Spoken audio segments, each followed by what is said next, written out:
not my birthday. I'm also going to be honest, I'm sure it looks like this is my benefit. Let me do this out of the way here. So, a little bit about me. I got into comedy because my dad used to call me Pinocchio and tell me one day I'll be a real boy. Joke's on him, now he's like the genie from Aladdin in a little bottle. He is dead.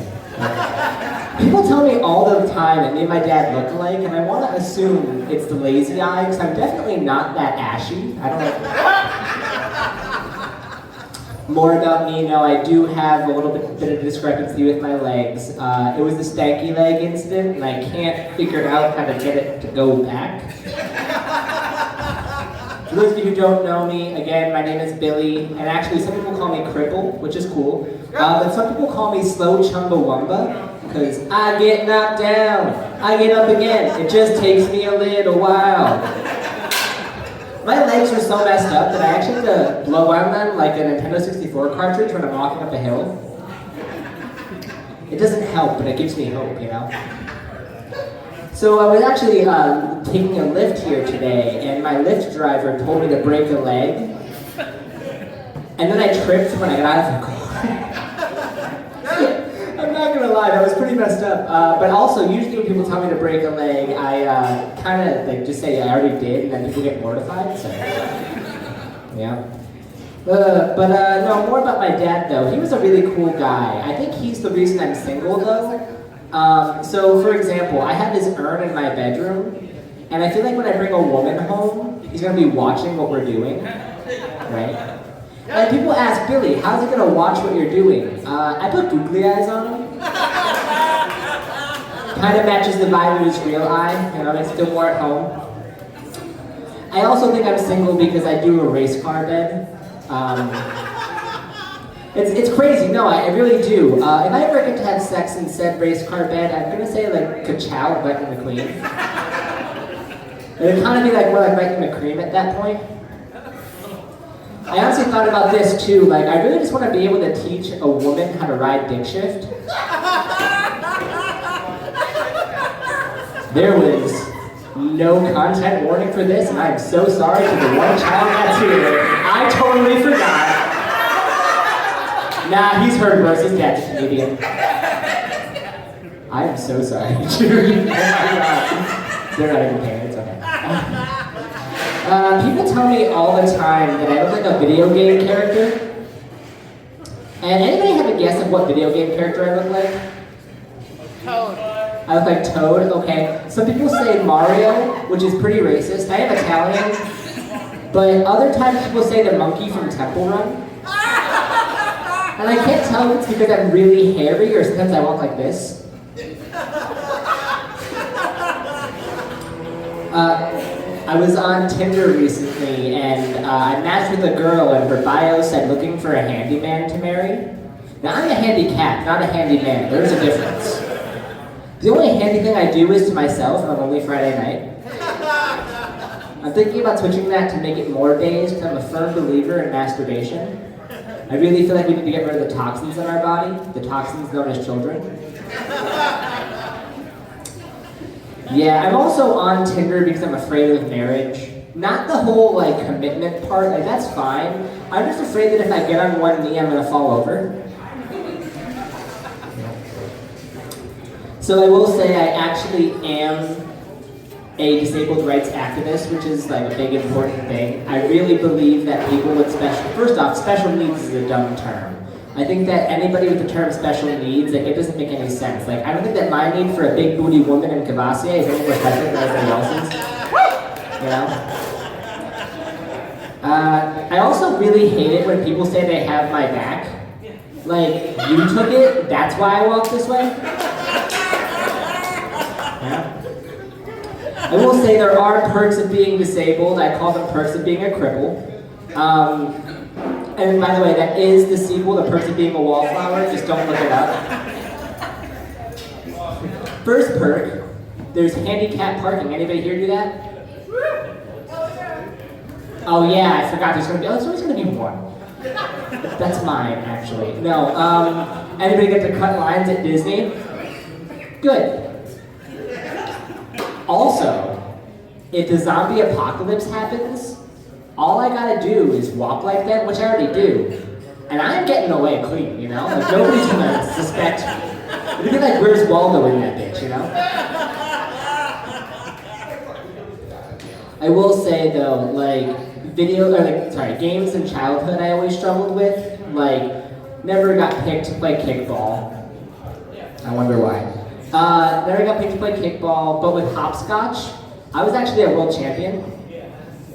Wouldn't suspect it, would you? Cool. I'm not gonna lie to you, I actually was really nervous about this when I saw that his last name was Hoppel and I can't hop.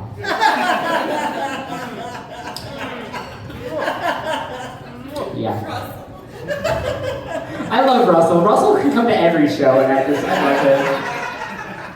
him. Let's see. I'm thinking about starting a business and I call it Rent a Cripple. It's where I rent out my handicap placard for $25 a day. But here's the thing, okay? I might have to be in the car, so there's like crack the window, right? And also too, like if you send it on Cash App or Venmo, you might have to mark it groceries so that the IRS isn't on my ass, you know? I kind of get a little jealous. People talk about how they get sleep paralysis sometimes, but I just have regular paralysis. Yeah, it's pretty rough. Also, I really get jealous of people that have New Balance shoes because I can't find my old Balance. Yeah. Anybody have a favorite animal? Oh yeah. Yeah, what's your favorite animal? Elephant. Elephant, nice. Mine's a crippopotamus. Anybody got a favorite dinosaur? We all got that. Come on. Favorite dinosaur, anybody? Stegosaurus. T-Rex. Yeah. T-Rex, Stegosaurus. Mine is a Limposaurus. I had to look at the note for that. So, I really love sports. I will say that I don't watch them or participate in them nearly as much as I'd like to. But I hate the sport of golf. The sport of golf is so annoying because, like, you think for all. Thank you for that. Yeah. Like, you think with all the handicaps, there'd be a way more accessible sport, you know? Let's see. So I'm not really religious, but I did go to church with a girl once because she was really hot. And I walk in there, and I was kind of bamboozled. She told me that it was a penne pasta church. Turns out it was Pentecostal. Brought my bowl and my fork for nothing. Yeah, I walk in there, and they were like, we're all Christian. And there were some women there, so I had a really hard time believing they were all named Christian. Also, there's a stairway to heaven, and like, I ain't climbing that shit. I'll probably like Uber there or something. Maybe like Uber like to hell. I don't know. Who knows? Also, when the preacher was talking, and she was like, you know, we should all be happy. God made our bodies well, and I was like, I don't think so. Yeah, for real. So, like I said, I don't really talk too much about religion or anything like that. I don't really talk about politics either, but I will say fuck capitalism. Yeah. I'm more of a lowercase letter guy myself. Yeah. Yeah. Started going to the gym recently. That was pretty cool. With going to the gym, that's not right now. With going to the gym, I signed up for Planet Fitness, and I got a black card. That was cool. I just don't think they should be the ones to be able to tell me whether I can say the N-word or not. By the way, guys, I don't. Just so you're aware. Gotta put that out there because I can guarantee you somebody will say I do. But it's weird because like I usually go there for the amenities and stuff like that. There's like tanning beds and stuff. So if you see me all like walking around all short, dark, and crippled, just mind your business, you know? Yeah. Politically, I don't talk about it either, but I will say I do lean left. That's just the way I walk, though. Yeah. But, oh my god, I skipped the whole thing about the church thing. Anyways, I'm gonna go back to it. Fuck it. So when I was going to church, it got me thinking that I really want to get a dog and name it after a church song. But like, it couldn't be a her, it'd have to be a him.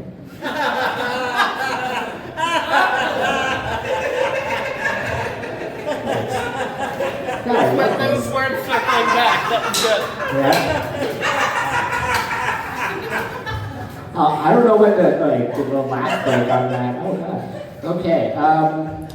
So I've noticed recently with my friends, they're always like asking me for relationship advice, and that's a weird thing, a weird concept to me. Like, I'm a single dude, apparently I give good relationship advice, but a friend of mine was like, me and my boyfriend are just not working out. I said, hey, when life gives you a slap, date a handicap, am I right?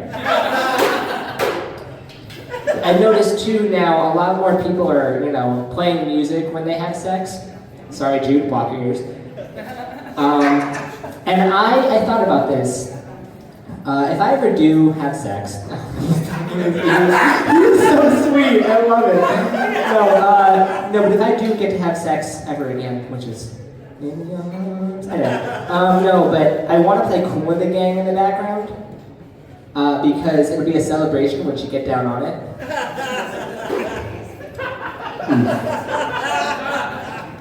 Yeah. So, I love when, I really forgot this was a family friendly event. It's gonna be way worse for other people, I'm sure. I love when women tell their husbands that I'm nothing to worry about. Because, who knows? I might know jujitsu, I might have the black belt, I found a picture of myself when I was a baby wearing an Eeyore costume. And I guess nothing's changed. I'm still a depressed ass. I realize I'm a really terrible person to Netflix and chill with. Because, if we're watching the Mario movie, don't touch me. We're watching that movie. Let's see. I've been kind of thinking about, barbershop quartets. And, how dead does a barbershop have to be for barbers to be like, hey, want to start a band? I grew up with some really cool people in my life. My family has always been great. My mom, when I was younger, when I was a couple weeks old, she was at a store and she was holding me, and the clerk says, what's wrong with him? And my mom said, I pushed him down a flight of stairs. Do you want to be next? Yeah, don't poke mama there. But my dad was always a rough and tumble guy. He would basically, if anybody got hurt, he'd always say, walk it off. Which is a weird thing to say to a disabled kid.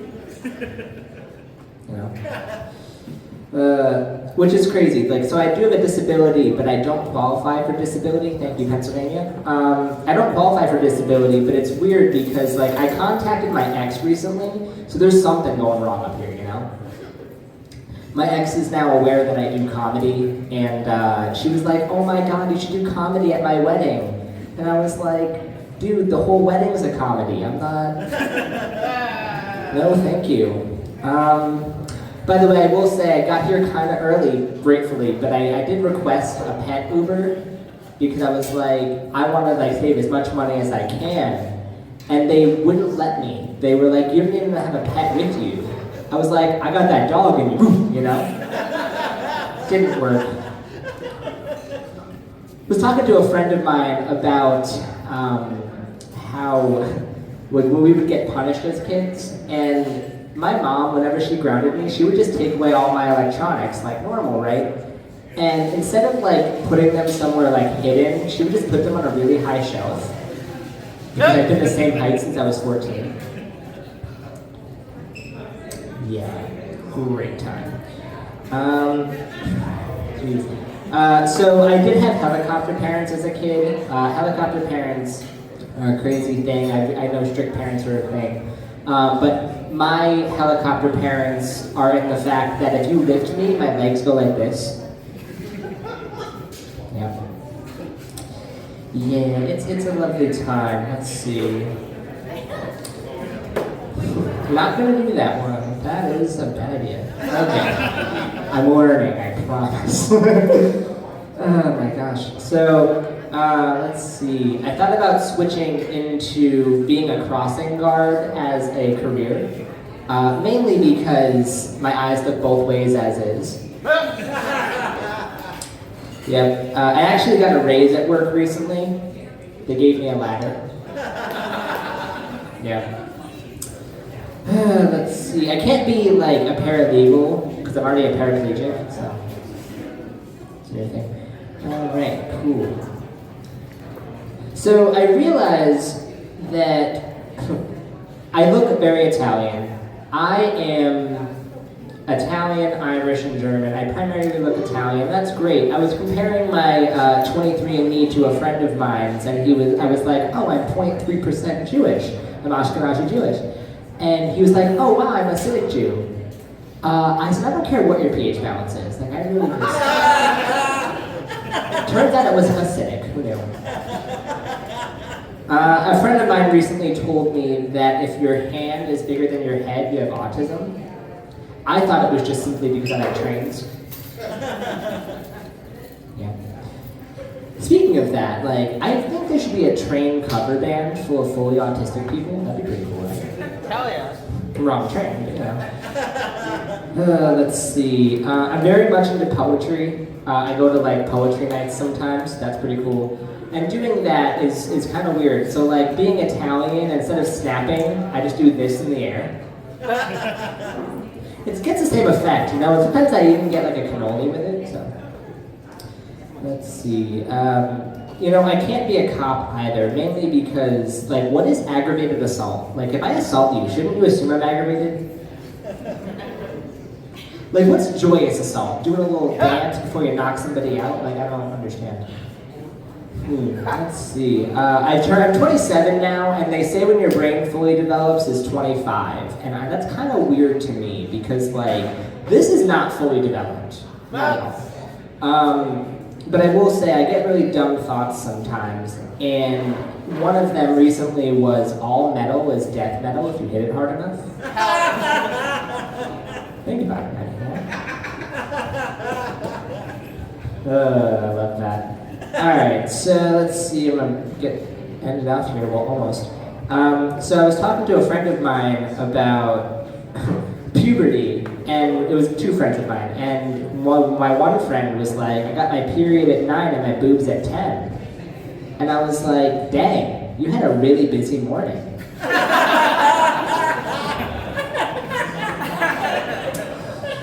Turns out she meant ages, not time. So I'm thinking about starting a new sport in the Olympics, because they had breakdancing as a sport for 1 year, and then Australia ruined it for everybody. I'm thinking about starting a sport called breakdowning. Whoever just has the most mental breakdown wins. Yeah. Not gonna lie to you, I really wish they didn't take away breakdancing before the Special or Paralympics. Like, how do you kind of gauge that? You know? Alright, so let's see. People tell me all the time I look like a school shooter, and that's a tough topic, I'm aware. I feel like I look more like a school shooting victim.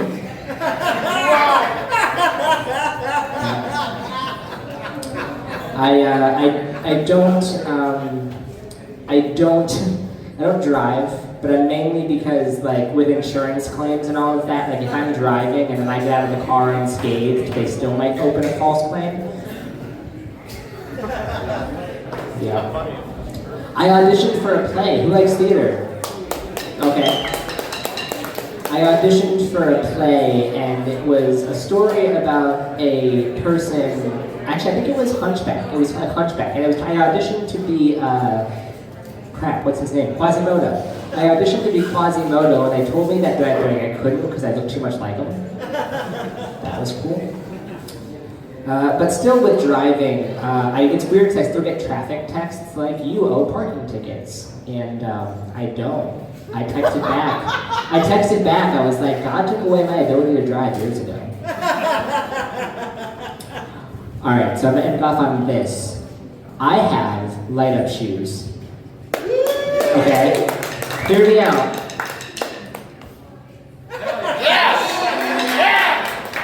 I can't tell whether I'm rave ready or an epileptic's worst nightmare.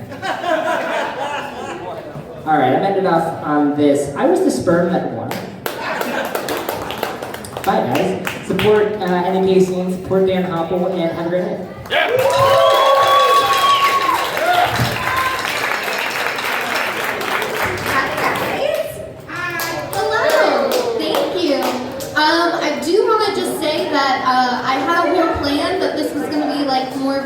show, but Billy kind of ruined that for me, so anything I do or say is his fault. Just so we're all fine. So recently, let me get this. I am single, and being single is interesting because, like, I don't want to go on dates anymore. I especially don't want to go on bad dates. Like, I don't want to go and sit across from someone and pretend to care about their thoughts and interests. Like, can't we get to the part where we traumatize each other and move on? But I also just don't want to do bad dates. Like, I went on a bad date a few years ago where me and this guy agreed that he was going to pick me up and we were going to go to a restaurant. That was mistake number one. I have social anxiety. I need to know at any moment I can skirt out of any social situation. So he picked me up, it was fine. We went back to his car and we're talking, and he looks at me and he goes, you know, I've been through a lot in life, and I think meeting you, I now know why I stayed. And I went, oh buddy, I got some bad news for you. If you think I'm your reason for living, I'm not even my own reason for living, all right? So after that revelation, I was like, I got to go. So I was like, hey, can you take me home? I want to go home. And he goes, sure, but before you go, can I give you a hug? And I was like, yeah, that's fine. This motherfucker starts crying. I'm like, what do I do? I'm like, hey there, bud, is everything okay? He's like, yeah, I have separation anxiety. I was like a fucking dog? Do you need a thunder? Oh my god! So I'm in my 30s, and being in your 30s is pretty interesting because a lot of the times people expect you to like settle down, and you know they want to know what you're doing with your life. I've had people ask me, they're like, Trisha, are you thinking about kids? I'm like, no, not in a weird way. Why? Did somebody say something? But let's be real, like having kids, that sounds like so much responsibility. Like I can barely take care of myself, let alone another human. Like the idea of naming a child, I'd fuck that up so bad. I'd probably name it something like Ghost Queef and be like, she likes to be called Queef for sure. But kids can just be assholes. Like let's be real. I used to work in a daycare, and one of my favorites came up to me during circle time. Now, before you say anything, I know I shouldn't have favorites. And it was not because she was the most well-behaved, it was because she was ugly. Like, as soon as I saw her, I was like, I have to protect this uggo at all costs. No one was getting my little alien. But she came up to me during circle time, and she points at my stomach, and she goes, Miss Trisha, there's a baby in there. And I went, oh, no, there's not. She grabs my stomach fat, and then goes, well, then what's this?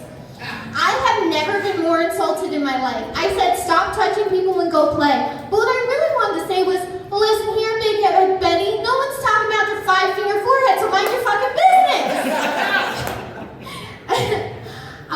So like I said, I'm single, and I feel like being a 30-year-old female single comedian is starting to give off desperate vibes, and I don't mean it to be. The other night, I was trying to crowd work with this guy, and I was like, hey, do you have a girlfriend? And he goes, no, and I'm not interested. I was like, Jesus, neither was I, but like, maybe now that you're not, maybe I am. It's like, you know, women love a chase, all right? It's not my fault. It's crazy what people will do for validation and attention, like standing in the middle of a brewing bar with a microphone in my hand, talking about my trauma, hoping people will laugh at my jokes. Please fucking laugh at my jokes! It's therapy! I fucked that up! So I was talking to one of my friends recently, and we were talking about one of our mutual friends, and we were talking about her, and he's like, oh, you know, she's so hot, she's got a nice ass. And I was like, geez, well, I wonder what he thinks about me. So I asked him, I said, well, what do you think about me? And the way this man paused still haunts me to this day. He was like, oh, you have a great personality. That's it? Thank you. I said, no, I'm hot and funny. I'm at least a 10 at Walmart, guys. I like to think what that scale would look like at 10 at Walmart. So I'd say I'm like like a 5 with no makeup, you talk to me because no one was around. 8 with makeup, you'd buy me a drink. At Walmart, I'm a fucking 10. I'm a supermodel. I don't make the rules. It's just science, guys. So recently, my one friend, she got catcalled, which catcalling is such a weird thing to me. Like, I've never thought someone was so attractive that I had to aggressively yell at them through a moving vehicle. Like, I would just look at you and be like, God damn, I'd love to see you in some gray sweatpants. I mean, I might be thinking it, but I'm not gonna say it. So I asked my friend, I said, well, what did they say to you? And she's like, they pointed at her and went, tall. And that was it. I was like, that's so oddly specific. I want to know what oddly specific things that man would say about me. He'd be like, low self-esteem. Daddy issues. Need someone to tell the waiter when her order is wrong? Listen, they have a hard enough job. I feel bad, all right? So the other day I was at a bus station waiting for the bus, and this old man came up to me and he starts talking to me. He's telling me about his life, and he just looks at me and he goes, you know, you look like my dead wife. And I was like, what do I say to that? I was like, before or after she died? Like, I'm not trying to be out here looking like a corpse, but also, was she hot? Can I see pictures? Because I don't want to be compared to someone ugly either. So I don't know if you can tell based on my hair, but I recently went through a breakup. And I went through a breakup, and it's funny to me that like when you go through a breakup, you get really close and vulnerable with this person, and then you just like never speak to them again. But like what's also interesting is that this person has seen you naked, and you just have to live with that knowledge. Like guys, they've seen your butthole. Like I haven't even seen my own butthole, alright? The only person who's maybe seen my butthole is my doctor, and he doesn't even want to see it. But it's also interesting because I feel like it would be helpful when you go through a breakup that you could just erase each other from your memory. But I feel like people who get divorced already do that. Like as soon as they sign that paper, they're like, I've never met that man in my life. But it would be hard for people who go through a divorce and have kids because like they still have to say, I don't know this person, but also can we meet up every other Saturday and exchange the small child we both seem to like? So recently I've been going to a lot of birthday parties with my friends, and it's interesting because I don't know if guys have this, but there's always been like a dress code, and the dress code is slutty. And like, I don't mind dressing like a slut, that's not my problem. But it's just the fact that when these parties have happened, it's been in like the middle of winter. So like, I went to Catholic school. I'm used to wearing a skirt in the winter, and they say a hoe doesn't get cold, but a bitch was freezing, all right? But it was funny, one of the parties I went to, it was a day that it was negative 32 degrees outside. So here I am in stripper heels and fishnet stockings walking on the side of the road, and all I have are two thoughts in my head. One, I'm like, I better not get run over. And two, these people are probably thinking, where is this child prostitute going and where are her parents? And I would just like to say that my parents extended my curfew to midnight, so mind your fucking business. I was talking to one of my friends, I was at a comedy show, and she asked me if I wanted her to walk me to my car because it was late at night. And I said no, but what I should have said was yes. Because as I was walking to my car, the shirtless man with a bike came up to me, and he goes, I don't care what anyone says, there's no greater high than punching a pedophile in the face and stealing his bike. And then just walked away. And like, I have many questions. Like, is that the debate he gets into often? What's the better high, crack cocaine or punching a pedophile in the face and stealing their bike? Is this like some weird Fight Club situation where I now have to punch him to get the bike? Does he think I'm a child? Like, yes, I look young, and yes, I carry a backpack, and yes, I look and sound like a Disney princess who sucked too much helium, but come on! Basically, what I'm trying to say is when the show is over, can someone walk me to my car? Because I'm terrified. So I recently went and saw a psychic, and whether or not you believe in psychics, that's fine. but I saw a psychic, and they basically told me that I was going through a lot of stuff, and they said that I was going through all this stuff because I had wronged someone in my past lifetime. And I was like, that's crazy. So you're telling me I'm getting shit for because of something I didn't even do in this lifetime? That's like not getting a job at a candle store because your friend committed arson. Like, I'm not trying to burn the place down. I just like to smell pine wood and pay my bills on time. All right, that's my time. Thank you guys so much.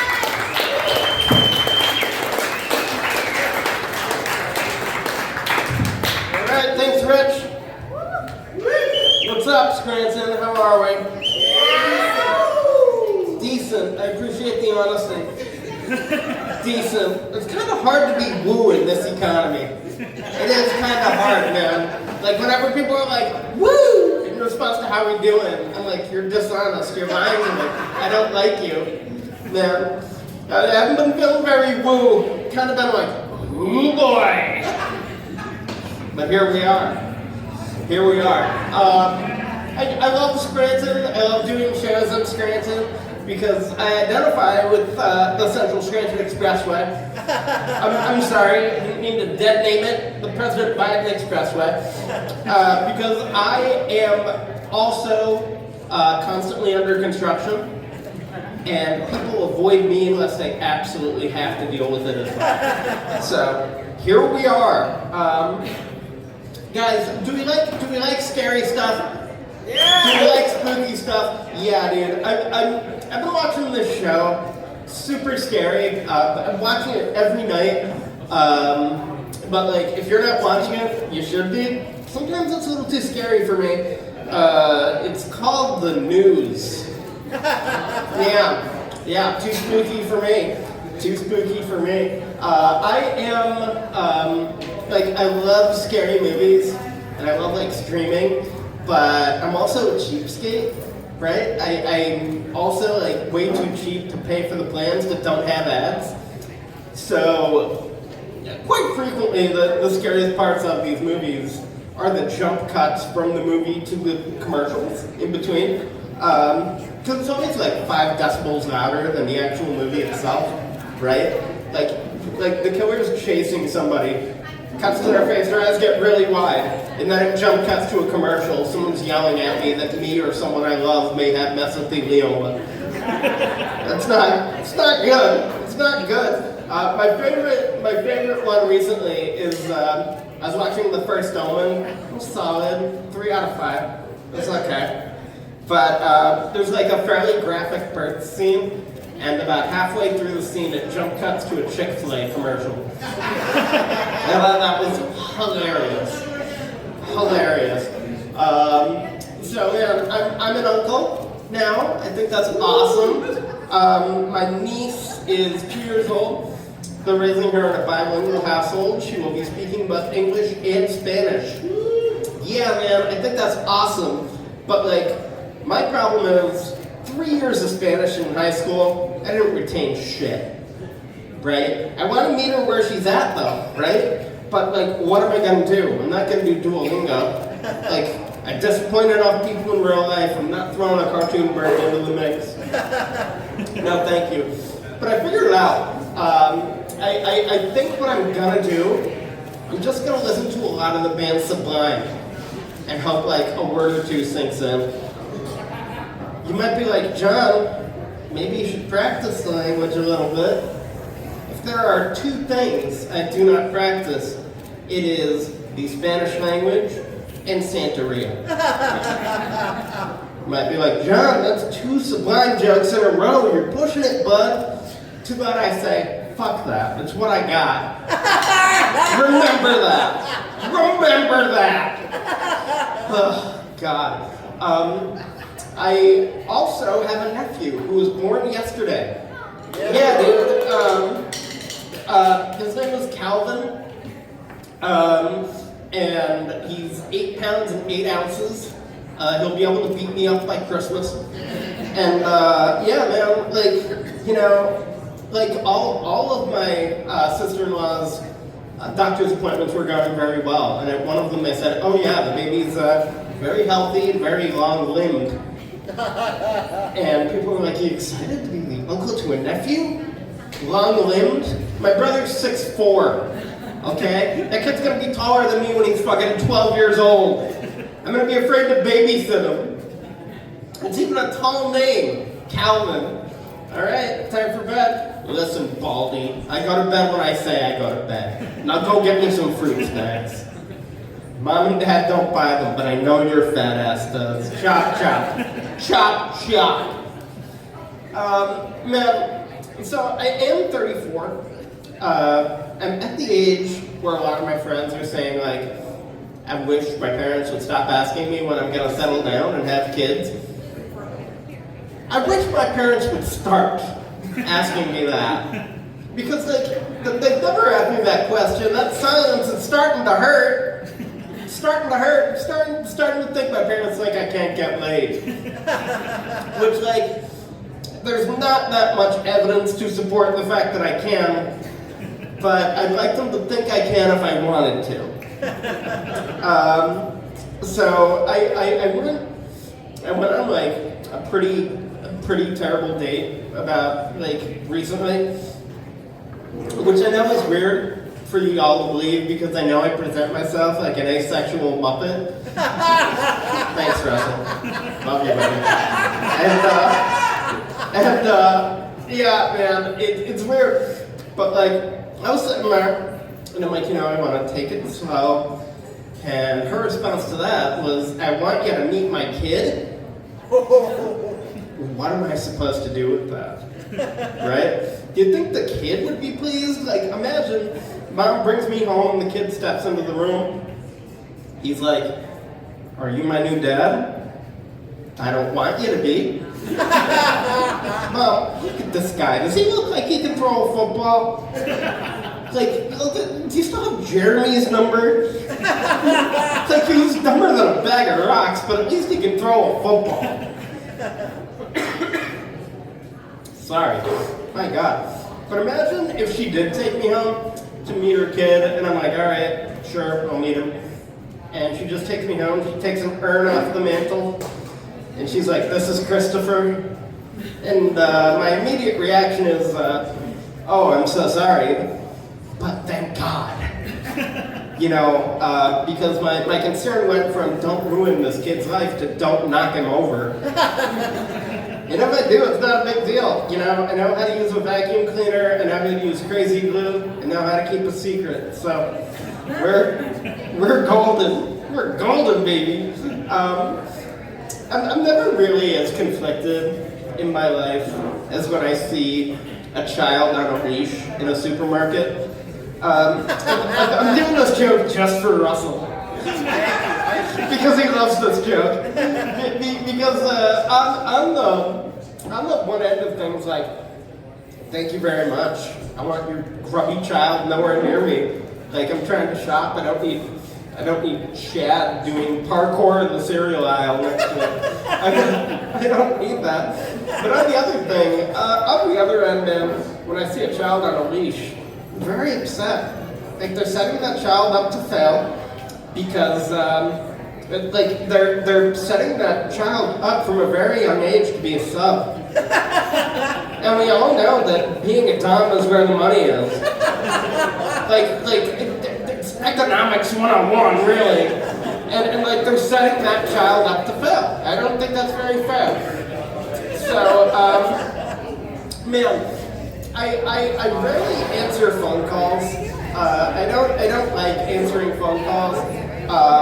Even my own mother, I don't answer phone calls. You're like, John, that's so mean. To you, I say, you don't know how many times I've been burned there. Okay? Every time I think it's an emergency, every time all she wants is a crossword puzzle hit. Right?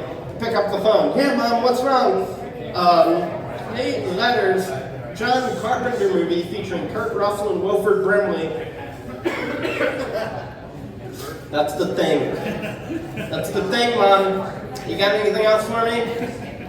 Alright, no? Call me when you need 17 down. Love you.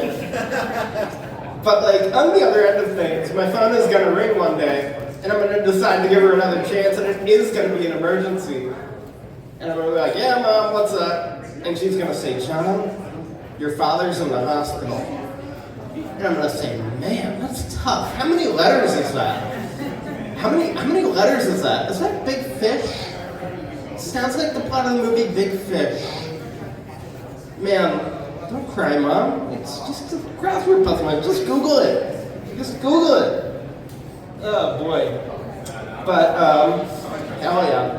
So I do work in a grade school, which is cool. I know I look like I shouldn't be allowed in a grade school. Not because I look like I'm on a registry or something, but because I look like the big kids take my lunch money. And by the big kids, I mean the second graders. But yeah, man, it's weird. It's very weird. Like, school has changed. They have this thing called Fun Friday now, right? I think it's very cool. I went to Catholic school. We weren't allowed to have Fun Friday. Like, that's a sin. We're not allowed to have that. At recess, I've come up, I watched the kids play tag and everything, and I think a lot about what I used to do when I was at recess. I invented my own game. I called it Therapy. It was really fun, and basically what it was is I would just find the teacher on duty and unload all my trauma on them. And the game got old when they caught on and they were like, we don't accept your insurance. But I'm gonna do two more things and get out of here and keep this show moving. So my brother got married in San Francisco fairly recently, and that was fun. Really, really fun. But a crazy thing happened to us on the night of the wedding. After the reception, we're trying to figure out what the afters look like, you know, and we're just hanging out. We're sitting in front of a bar, and my brother just ducks. I also instinctively duck. Soaring through the air is an entire rotisserie chicken. A homeless man threw a rotisserie chicken at us. Now, like, how bad does your life need to be going for a homeless man to be like, you know what? I have this whole rotisserie chicken, but he looks like he needs it more. Thanks, Russell. Yeah, man, he looks like he needs it more. And it hit my brother's friend in the face. The splat it made was so satisfying. The sound, I'll never forget it. It was great. So, I'll get out of here with this. I really love Billy Joel. Do we have any Billy Joel fans? Yes, love it, love it. I love the song Piano Man. But I do have a suggested punch-up. Because the story follows the arc of the piano player. That's cool. But I think it would be a better song if it followed the character arc of the old man sitting at the bar. Let's walk through it. It's 9 o'clock on a Saturday. Cool. The regular crowd shuffles in. Still with you. There's an old man sitting next to me. What's he doing? Making love to his tonic and gin. Then we never hear about this motherfucker ever again. What's his story? I want to know what his story is. What did he do to become a regular in this place? And imagine like being introduced around, like, all right, that's Chris, that's Hannah over there, that guy, try not to make eye contact, the guy with his dick in his gin and tonic, that's Steve. Really, he creeps us all out, but he tips well, and he brings the glass from home, so we let him keep doing it. All right, guys, that's my time. I love you guys. My name is John Bubul. Let's keep the show going. All right, Dan. I'll be honest, 85% of the reason I'm here is somebody told me I'd get to see Dan. I mean, you guys are great collectively. Individually, shit's gonna get questionable real quick. Oh, man.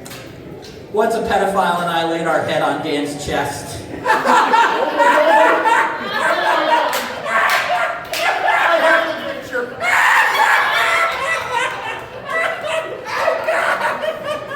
And I've been using that as a yardstick for shopping for pillows ever since.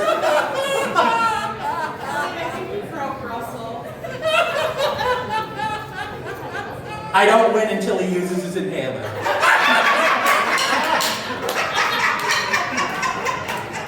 But I've been using that as a yardstick ever since when I go shopping for pillows. Not the sharing it with a pedophile part, the softness of that breast.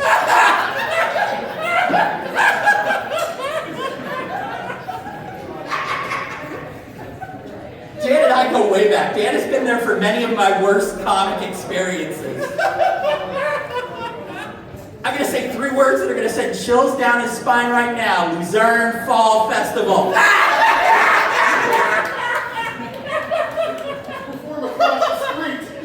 Yes! Somebody decided it would be a good idea to book a comedy show at the Luzerne Fall Festival and have us perform on the sidewalk into moving traffic. So everybody got this like of a joke, like, and then, but there was like this there was like an outlaw motorcycle club bar across the street, and they were sitting on the sidewalk, kind of listening, but not seeming to pick up any of the jokes, just laughing at us. I mean, understandable. And then Dad just throws off just a throw off. I'm gonna go home and kill myself. And they started hurling death threats across the street like, I don't think they intended to be helpful, but somebody says they're going to kill themselves if you start throwing out death threats. Sounds like you're doing them a favor, right?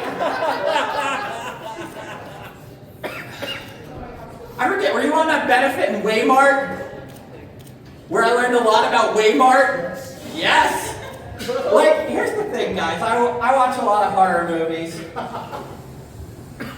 I know when I'm going to die. I'm kind of funny. I die third, right? Like, sorry, black kid and girl who took her shirt off, you got to go before me. I die third.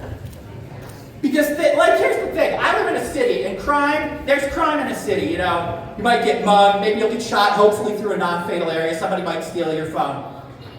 Crime in the burbs is worse. Like, because in the burbs, you get serial killed. You get buried in the backyard with 13 other dudes after horrible things happen to you. They gotta dig you up in 10 years and identify you by your teeth. With my dental habits, my mom's getting no closure. Out in the woods, though, I've seen enough movies. I know how this shit ends. Like I said, I die third. But here's the thing with the town of Waymart, right? The show we're doing. You know, it's walking distance from not a prison, no, not a prison. 2 fucking prisons! Whoa. 2 prisons!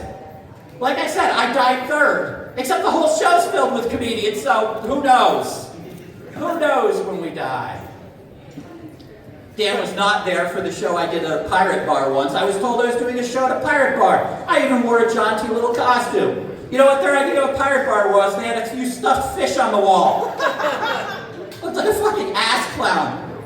I illegally downloaded something there just so there was some kind of fucking piracy.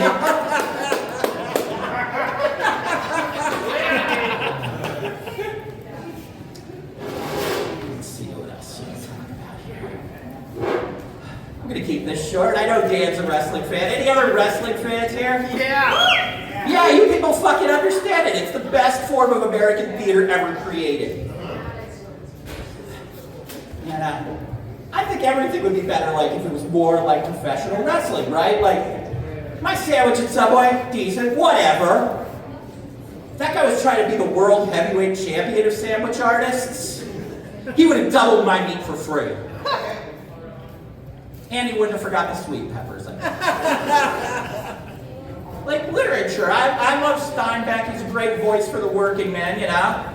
A Mice and Men would have been better if Lenny had on his salmon-colored overalls. He just dick shot at George and started screaming, "You think of the bunnies, brother! You think of the bunnies!" And, you know, I like Shakespeare, the Bard's great, whatever. Macbeth would have been better if it had a monologue that was like, you bring it, Daddy. You bring those walking trees. Because no man but a woman can kill Macbeth, baby.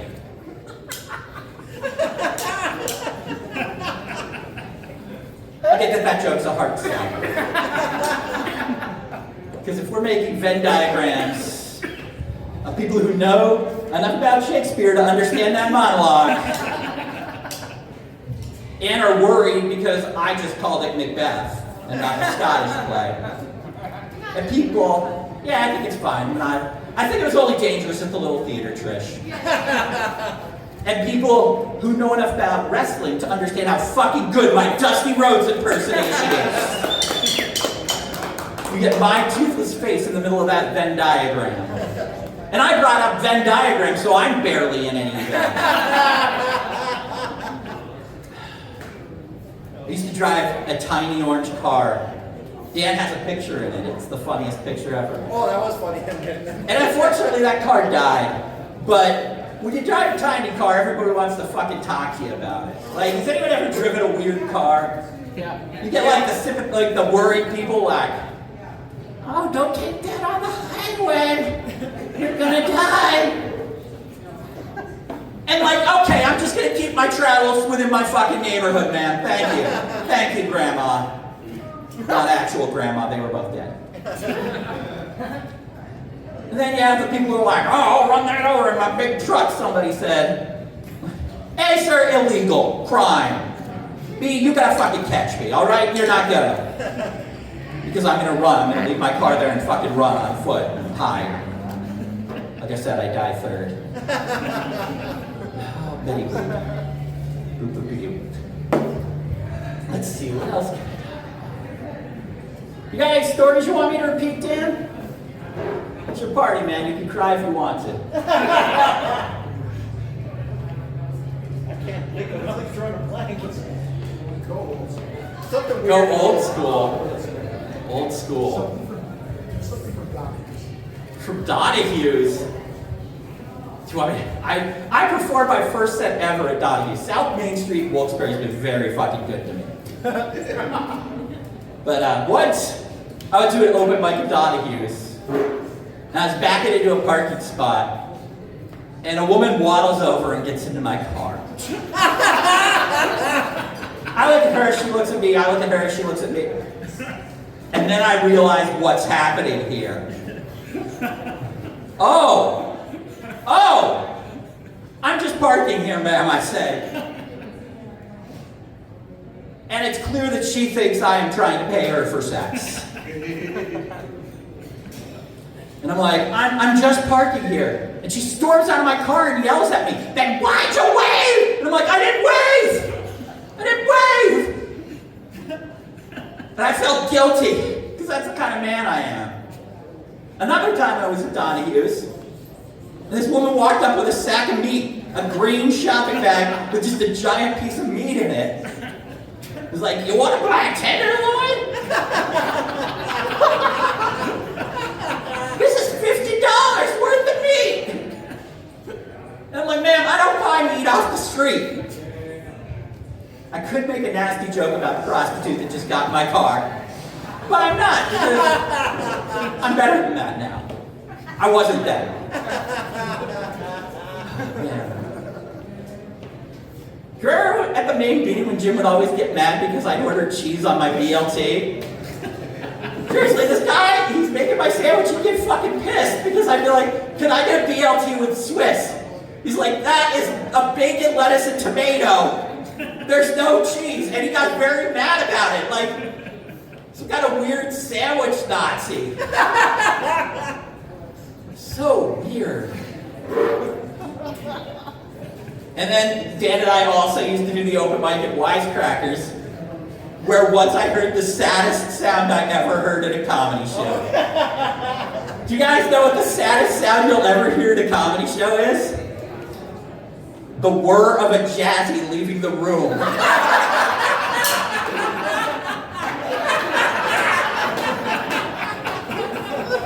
Like, you want to blow to your morale? Listen to the whir of a jazzy, leaving the room while you try and perform. You'll end up like me. All right, gang. I'm gonna let y'all get on with your show. You've been awesome individually and collectively. I have been Elliott Elliott. Thank you.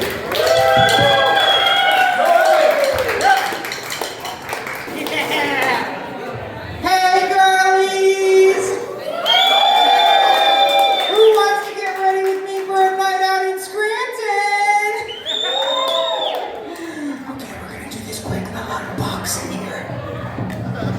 If I get 3 more subscribers, I'll open it. Thank you for the roses, Littlefoot. And I wake up in the morning and I step outside and I take a deep breath. Peanut butter jelly the long way. Peanut butter jelly the long way. The long way. Everybody get the TJ Maxx. Snoopy's are $9.99. Peanut butter jelly the long way. Thank you guys. Obviously that I'm opening up with an impression of my wife's TikTok at 3 a.m. Alright, this is my vibe. You guys seem fun. Are you with me for a minute? Yeah! Give me a yeah! Yeah! Give me a woo! Woo! Give me a... I accidentally pooped on the couch this morning and blamed it on the dog. Yeah! Oh, sorry, I read that wrong. I meant, can I get a yeehaw? Alright, this is my vibe. You gotta lock in for about 15 minutes and then we can move on. It's gonna be fun. We're gonna have a good time. You ready? Let's do it. Hi guys, my name is Ryan. My favorite color is green. I kind of look like the kind of guy that doesn't know how power tools work. And it's because I don't. Anytime a tool guy starts talking to me, I just start saying fractions at him and hope he shuts up, you know? 516, zip zip. A lot of the comedians you're going to see here tonight and have seen here tonight like to wear confidence. I just wear cat hair. Thank you so much in the back. I appreciate that. I appreciate the head nod. You know what I do sometimes? I just find a stray and I just pick it up and I'm like, make me believe in me, you know? Cool. I got to do an impression because my wonderful wife is here. Let's give it up for her. Yeah! She loves when I do this one, so I have to do this tonight, alright? So you better learn. This is my impression of my sweet little adorable dog. My adorable little dog, my sweet little pooch, having the worst day of her life. You guys with me? Yeah. Alright, here we go.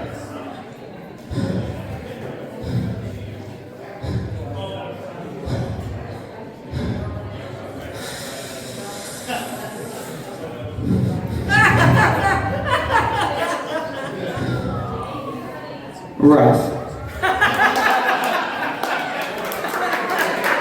The fact that that gets applause hurts my very soul. Thank you. No, this is nice. It's nice doing jokes for my wife. Married people, where you at? Give me a woo if you're in a relationship. Alright, there's some of you. I gotta ask a question. I'm just trying this out. This happened to me last night. Does anybody else have their partner like start sending out strange requests at night? Like sending out requests where they sound like they're like only able to speak in like a Star Wars alien language? No? Last night we were laying there and I'm hearing, it's a rubber. It's a rubber. It's a rubber.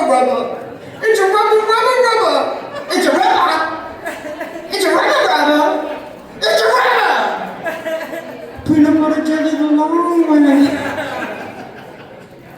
Yeah. Okay, alright, don't try out new jokes here, that's cool. My son's here too, woo!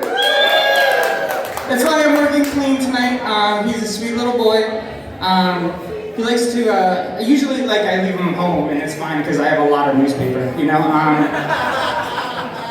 But he likes to write jokes where, if it's okay with the class, I'd like to share my favorite one. Yeah?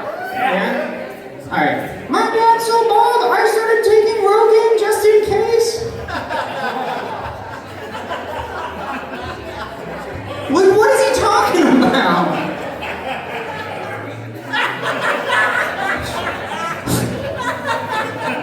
No, I get it. I have a weird head.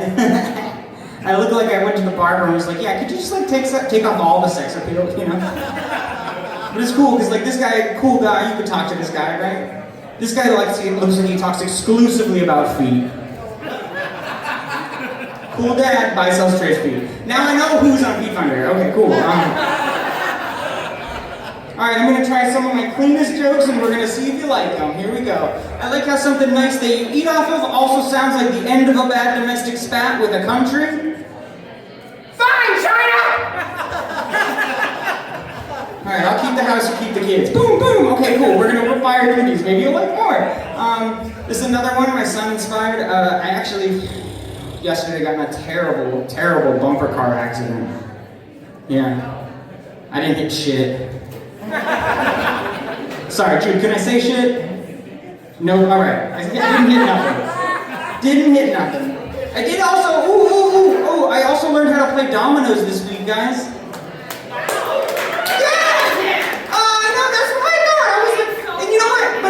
You can do it too. It's so easy. Would you play dominoes? You ever try? Yeah, well, all you gotta do is you call them up, order 3 large pies, you never pick them up. Pizza Hut! Pizza! Apples! Bananas! Grapes! Watermelon!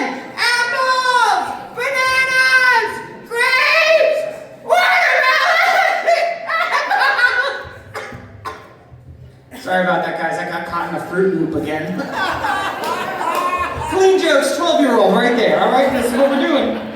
I actually, mental health crowd, I don't know if you're into it. I was talking to my therapist this morning. Thank you. Okay, great. Yeah. Totally unwell. Nice. No, I was talking to my therapist. She said something I thought was pretty profound. She was like, "Will you shut the hell up?" I don't know, it really resonated with me. Okay, cool. What else? So I don't know if you could realize this, but I don't normally work totally clean like this. So like I was trying to think of what I could do. I think I was able to successfully edit one of my jokes so that it's clean now. Can I try it out on you guys? Yeah. Can I try it out on you guys? Cool. Here's the clean edited joke. So. And 47 Cokes, and then Joey went. Yeah.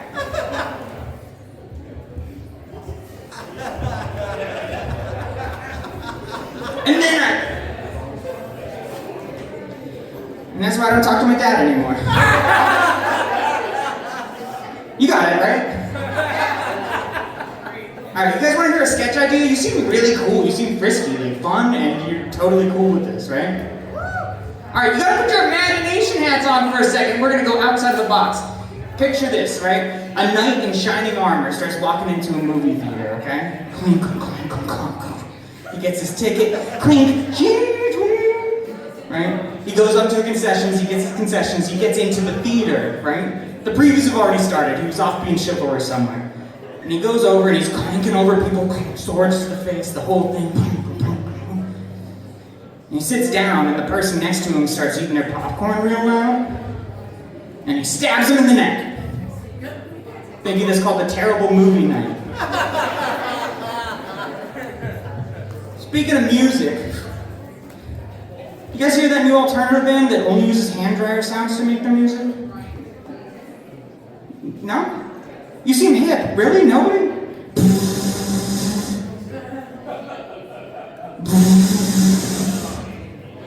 Maybe their Christmas album.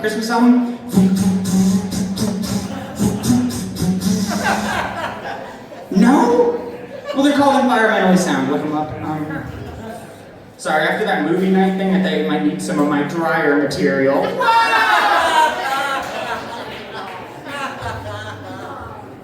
Again, 12-year-old right there. He's mine, so I'm kind of responsible for what I say right now. What else? This is weird. This is a weird transition, but I was requested to do something tonight. I don't normally do it, but you guys seem cool and hip. I was asked to do a character I normally do, so it's kind of hard because I normally just come up here and I'm that person.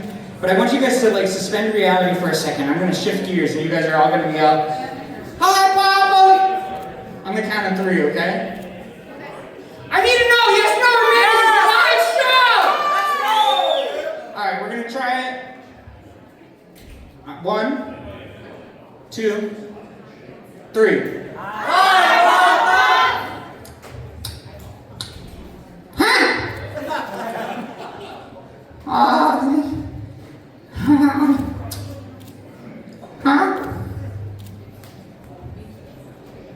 Thank you for coming to see Papa. You're so sweet. You're so sweet. Here, honey, take this sweetie. I'm gonna tell a couple jokes for you tonight. Now, this one's a new one.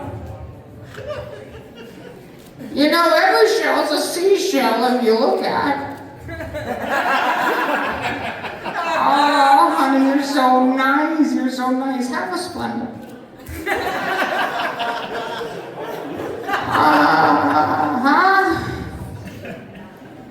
Where's my granddaughter? Thanks for coming to see Papa.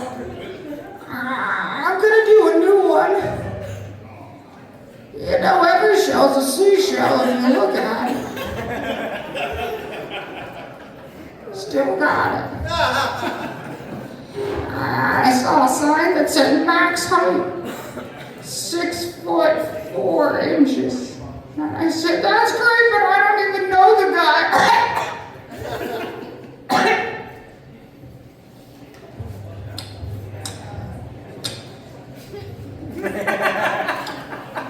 Can I sing a song for you? Yeah. I like a little karaoke. This is a song from when I was just a wee boy. Hold me now. I'm 6 feet from the edge and I'm thinking.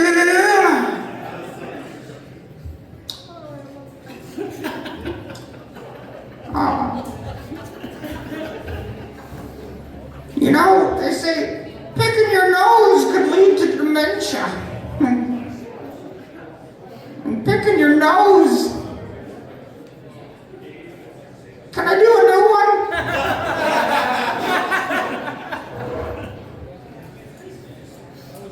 You know, I've seen a shell. Look at it.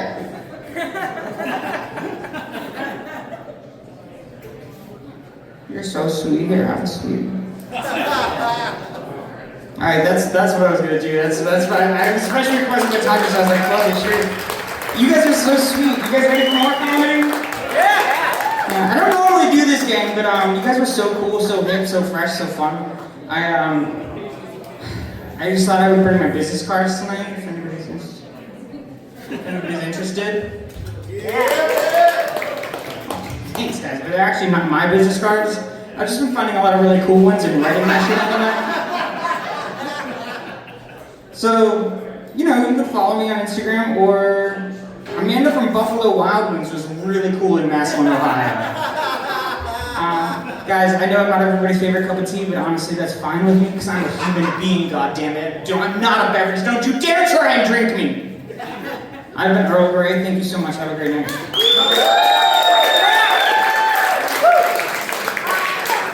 So I was told by Rich to do this event, and I was like, yeah, sure. And then I was told a little while that I had to be clean. Now, I did try to write some clean jokes for this event, but I don't know, guys. The shower just made my notebook soggy. I scrubbed all 40 pages. I went through 2 bottles of shampoo. It's unbelievable. I was at Walmart the other day, and there was a lady with a t-shirt on, and on her t-shirt it said, "My blood type is Dr. Pepper." Now, I don't know about you, but that's a very creative way of telling everybody around you, "Hi, I have type 2 diabetes." I don't know, that's the luckiest lady in the world. If you ask me, if you need a blood transfusion, you could just go to any gas station. If you're losing blood, I ain't calling 911, I'm calling 7-Eleven. You guys like Hamburger Helper? It's pretty good. I've eaten it here and there. But I didn't realize this though, that when you buy Hamburger Helper, there's no hamburger in the box. What? Yeah, total ripoff. You have to buy it separately. For 3 weeks, I was just eating Helper. I was basically eating the glove. Anybody here ever eat a glove before? I have. You have? Was it good? Yeah. Okay. Nothing wrong with that. I'm not gonna yuck your yum. I shouldn't knock it till I try it, but I have because I've just eaten Helper. Oh yeah. I went to the barber shop recently the other day. You guys like going to the barber shop? Yeah. Some people. I see Robin shaking her head no. It means no, or she knows what's coming next. Either way, it's gonna be good. But I like going to the barber shop. I'm there almost at least once every week. But half the time, I'm not even going to get a haircut. I'm just going to get some of the blue Gatorade that they have.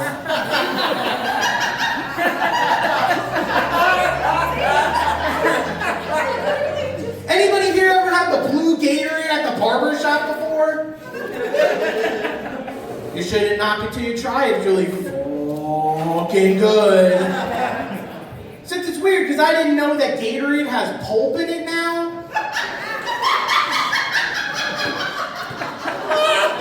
So now I'm having to go from chair to chair to chair, trying to find the blue Gatorade that has some pulp.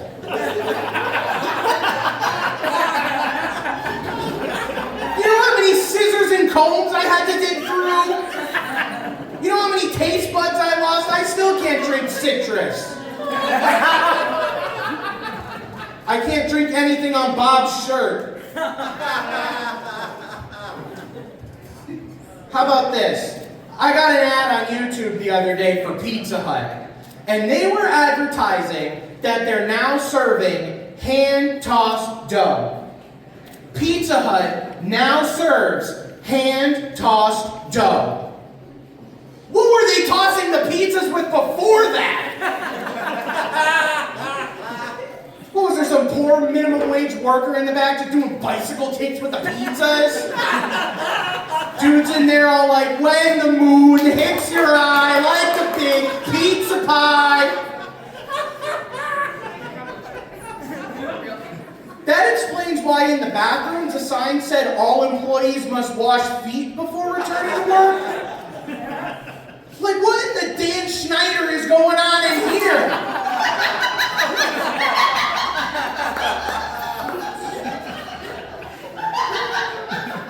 Which also begs the question, do they wear latex gloves or just socks? I guess we'll never know, because now they serve hand-tossed dough. I made an exquisite purchase recently. I bought 5,000 bees the other day. Now you're probably wondering, Joey, where did you get 5,000 bees from? Well, it's easy. I bought them off eBay. You ever heard of eBay? It's like eBay, but for bees. It was either that or I had to get them from Bed Bath & Beyond. It's like Bed Bath & Beyond, except they sell bees instead of whatever Beyond is. I was on Facebook the other day, and there was an article on there talking about in 5,000 years, there's going to be another ice age. But I think that's insane. 5,000 years is a long time from now, and I really love those movies, and I'm not going to be alive when that squirrel gets the acorn. They're going to be calling me Joey Bag of Bones by the time that movie comes out. I'm going to be like that guy. I'm going to be like that guy. I'm going to be inflated? No. That was bad. Went to Sunday dinner recently. I like going to Sunday dinner. There was a lot of food there. There was so much food that I was actually grabbing to-go containers and I was like filling them up and, so I could take the food home and eat it for later. Yeah, they weren't a really big fan of that at the soup kitchen. Now, the sign on the soup kitchen says they feed the poor and the hungry. Listen, I'm not poor, but I am hungry. I'm just saying. All right, I'm kind of losing you here. We're gonna drive the crowd. We're gonna do a classic. I have 150,000 McDonald's points. And you're probably wondering why I have so many points. Well, in the app right now, for 2.5 million points, I can get a night with Grimace. And the best part about it is, he can't say no to anything. To anything? Anything. Which means I'm gonna be getting some serious grimussy when I get those points. Me and Grimace are gonna be going down the street to the Burlington Throat Factory. Grimace, if you're here, you better buckle your fuckle. Are y'all having fun? Alright, so I got a little story to tell y'all. So I was a while ago, I didn't have a car at the time, but I wanted Taco Bell. So I tried to walk through the drive-thru at Taco Bell, and they wouldn't serve me because they said it's a drive-thru and not a walk-through. So I thought to myself, maybe if I pretend that I'm in a car, then maybe they might serve me.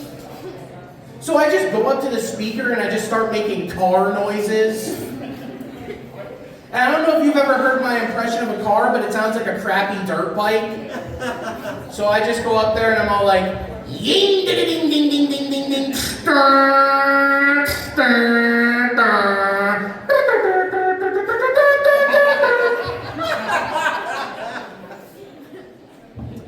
There's a camera in the drive-thru. For 5 minutes, they listened to me make car noises. And I didn't know there was a camera in the drive-thru, but I still assumed position, so I was down like this. I looked like I was in the invisible boatmobile. And no, they didn't serve me, despite my convincing with my car noises, but I still made a sick pull out of the drive-thru. I shifted into 6 and I got the fuck out of there.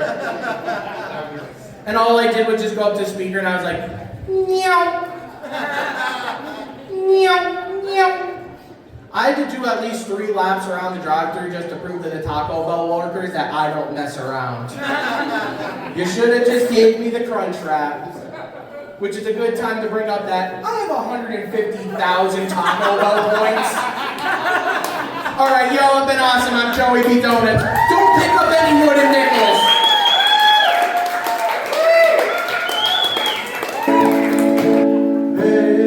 I think that sounds good. I'm actually not going to use my guitar, just made Rich do that.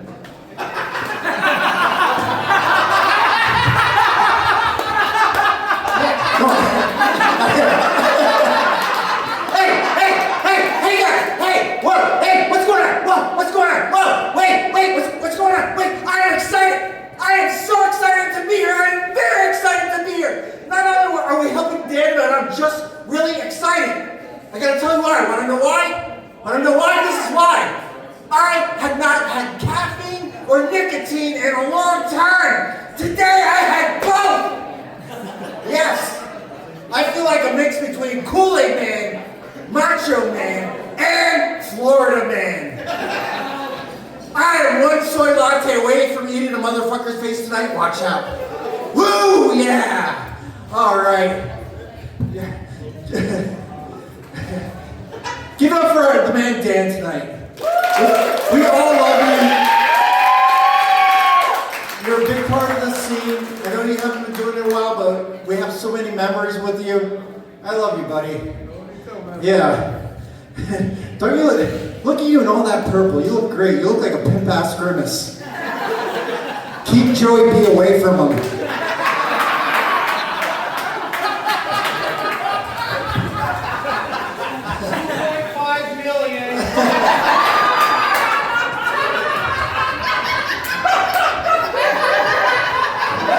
How many points, Joey?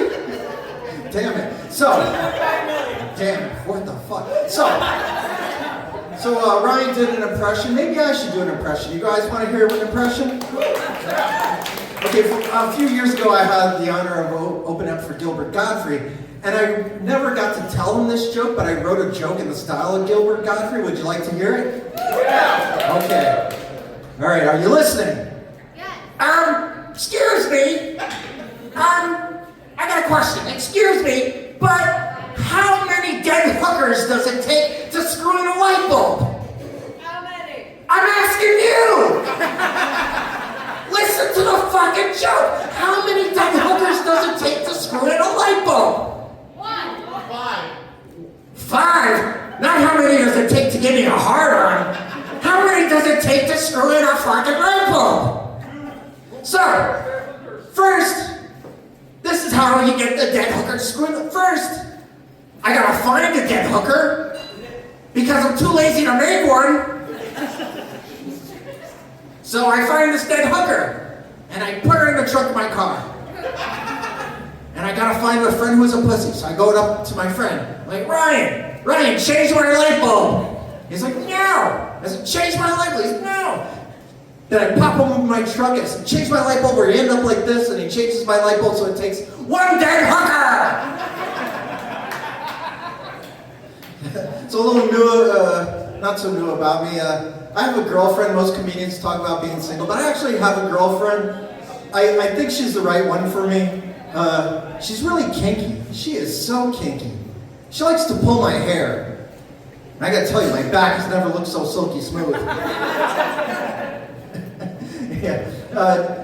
I'm gonna do some jokes by request, but so before her, dating was tough. I tried all the apps, all the dating bullshit, and one time I tried Tinder. Now, every comedian has a joke about Tinder. This is my joke about Tinder. So I was swiping through Tinder, and I thought of like all my lady comic friends that talk about dudes holding dead fish in their profile pictures. Some of you ladies are laughing because it's true. I've never seen it before. But I gotta tell you, seeing dead fish in a profile picture, that is nothing compared to what I see on Tinder. I live in Carbon County. I live in Jim Thorpe. What I see on Tinder is way more scarier than a dead fish. And what I see on Tinder is women holding live babies, which is way more scarier than a dead fish. Who the fuck are you trying to attract? Jared from Subway? I'm gonna swipe the wrong way and end up on the Epstein list? No, fuck that. No. I couldn't wait to get him. So then I'm swiping through Tinder and I realize there's a lot of pregnant women on Tinder. Just big old pregnant bellies, duck faces doing selfies in dirty Burger King bathrooms. You know, it's cute. I'm not one to judge. You know, everyone needs love. There's something for everyone. So I matched up with this girl one time. We agreed to meet up. We went out for dinner and drinks. We went out dancing. We had a good time. I brought her back to my place. We had fun. We fooled around. We fell asleep. But I did not tell her that I have a secret. And she did not find out my secret until it was too late. And my secret is, I have night terrors. That night, I had a night terror so bad, I was dreaming like I was fighting like 1,000 years, just punching and swinging and kicking, and I hit her so hard, right in her stomach. It could have done internal damage. But lucky for her, she was pregnant. Oh, it's okay, the baby wasn't mine. I found her on Tinder. Guys, I didn't create the problem. I definitely solved it.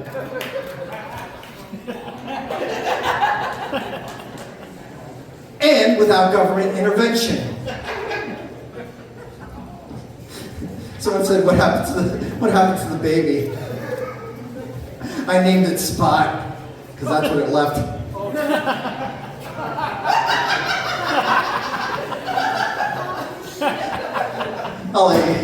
I'll let that sink in for a little bit. It sank into the mattress. just gagging. That's great. It's the best response I've ever had. So, I don't know. Before my girlfriend now, I was single for like a ridiculously long time. I was single for so long. And I understand why I was single for so long. It's because I'm a nice guy. Usually girls don't go for nice guys. But I look like an asshole, so occasionally someone will fuck me. I get it. I look like I might come with a restraining order. I was told I look like a character from Grand Theft Auto.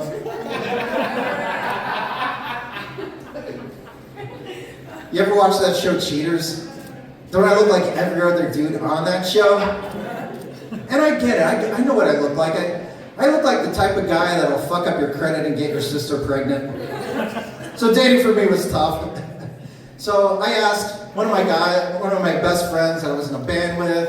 I've been to his wedding. I hope through his divorce party. He got engaged again. And his fiance took him in, kicked him out, took him in, kicked him out, took him in, kicked him out, took him in, kicked him out, took him in, kicked him out, took him in, kicked him out. I think at that time took him back. So I'm like, dude, obviously you're better with women than me. Can you give me some advice? He's like, sure, Russell. He put his arm around me, made sure his fiance wasn't around. He's like, Russell, here's what you gotta do. You gotta send ladies dick pics. Now, ladies, is that a good idea? Thank you. Thank you for being ladies. That's a unanimous no. No is the right answer. You know why? Not only is sending dick pics disrespectful, but dicks are ugly. All dicks are ugly. I have a dick I think it's ugly. Your dick is ugly? Your dick is ugly?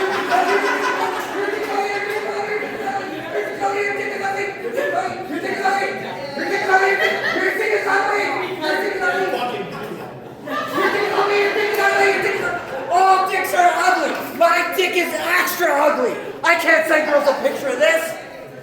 Because it's dark, it's veiny, I'm running around screaming. It looks like a creature from H.R. Geiger's Nightmares. I can't send girls a picture of that. If you don't know who H.R. Geiger is, he's the artist who designed Aliens, like Aliens versus Predator. This thing looks like it should be fighting a vagina monster with dreadlocks. I cannot send girls a picture of that. My dick is veiny. It's so veiny, it looks like a map of the Susquehanna River. My dick is so ugly, if I pull down my pants right now, this row's gonna vomit uncontrollably, and someone in the kitchen's gonna look at me like, what the fuck is that? Is that a paper towel roll left out in the rain? I can't send girls a picture of that. So you guys wanna hear some songs? I do. All right.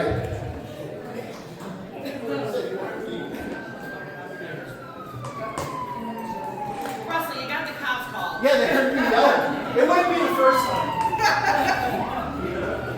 Actually, it's an ambulance. They're coming for you. I blew out someone's eardrums.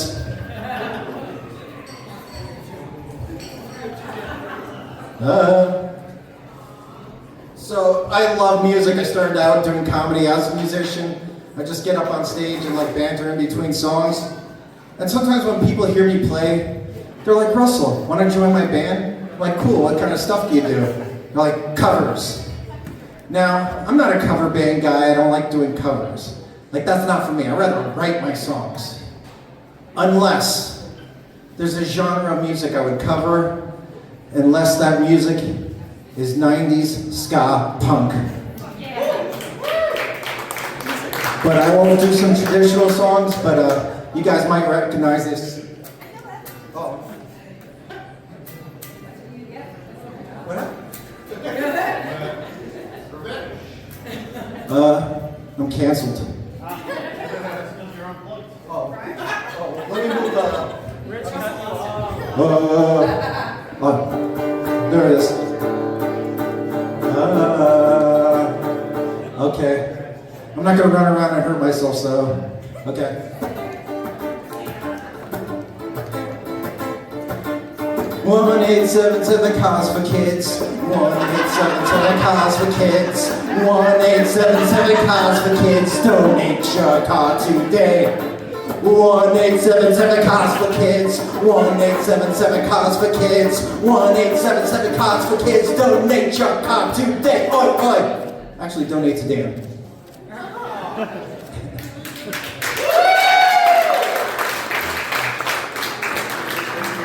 If you like that, I got another banger for you. You guys might like this.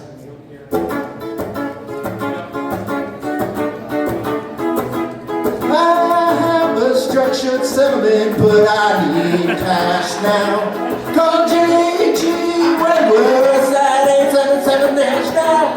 I have a structured settlement, but I need cash now. Call JG Wentworth at 877 cash now. They help thousands, they'll help you too. One lump sum of cash and they'll give you. Call JG Wentworth at 877 cash now. JG Wentworth at 877 cash now.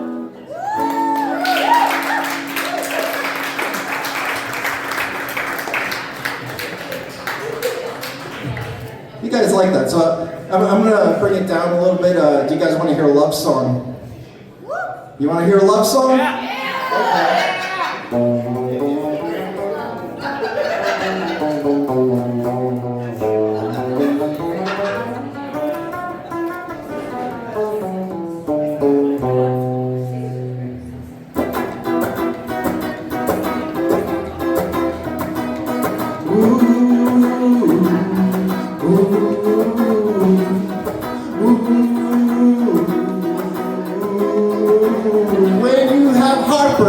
Indigestion, upset stomach, diarrhea, heartburn, indigestion, diarrhea. I fucked up these songs, oh my god.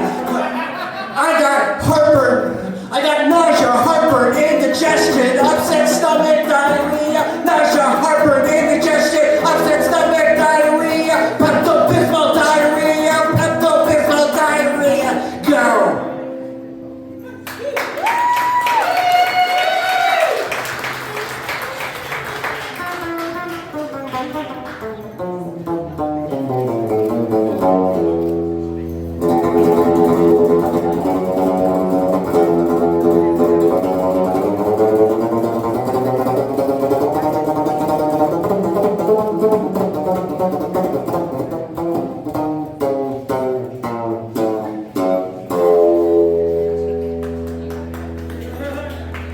I don't have a joke for that. My name is Russell Austin. Thank you guys. Come in, put on that basket, donate to Dan.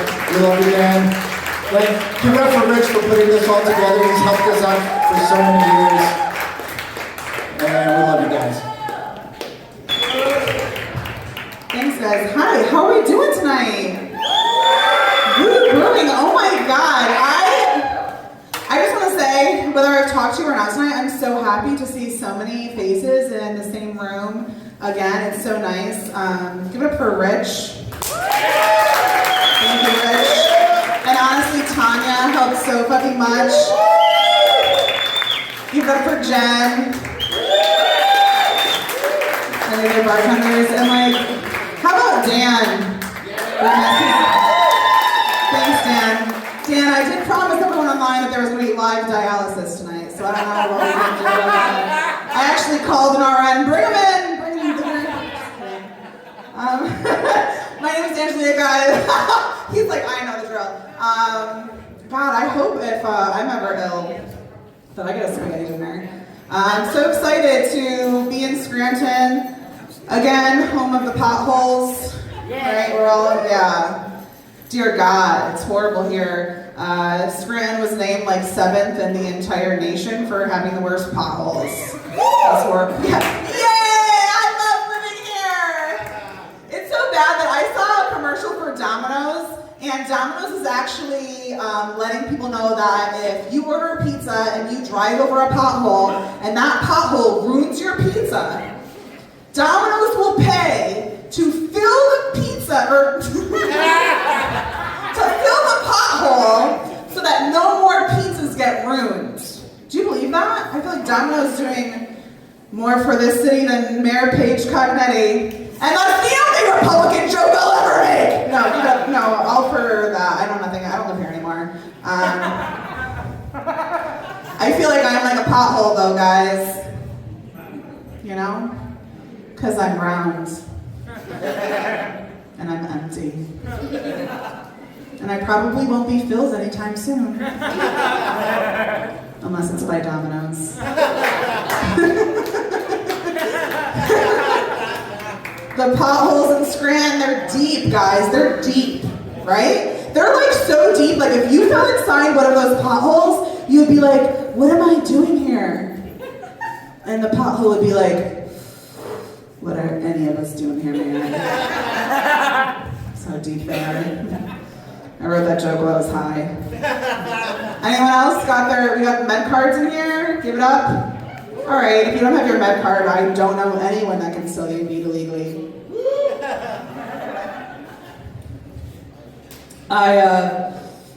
I do think that pot should be, I would love for it to be legalized, but I'm really worried, I am worried about it ruining the integrity of the quality of the weed if it's legalized, but I feel like if it were to be legalized, it would do such great things for the state of Pennsylvania, right? Like, for example, help with the infrastructure of our roads, right? Like filling some potholes. It can be a whole thing. Pot for potholes. Right? If it ever goes up for a vote, I've written a jingle to rally for it. Do you guys want to hear it? All right. If you insist. Okay, so it's to the tune of Staying Alive by the Bee Gees. You familiar? Everyone knows CPR? Okay. Oh God. Rich. There's so many. I can't go past this flyer. All right. Jingle to legalize marijuana in Pennsylvania. You can tell by the glaze over my eyes, I'm an advocate to legalize.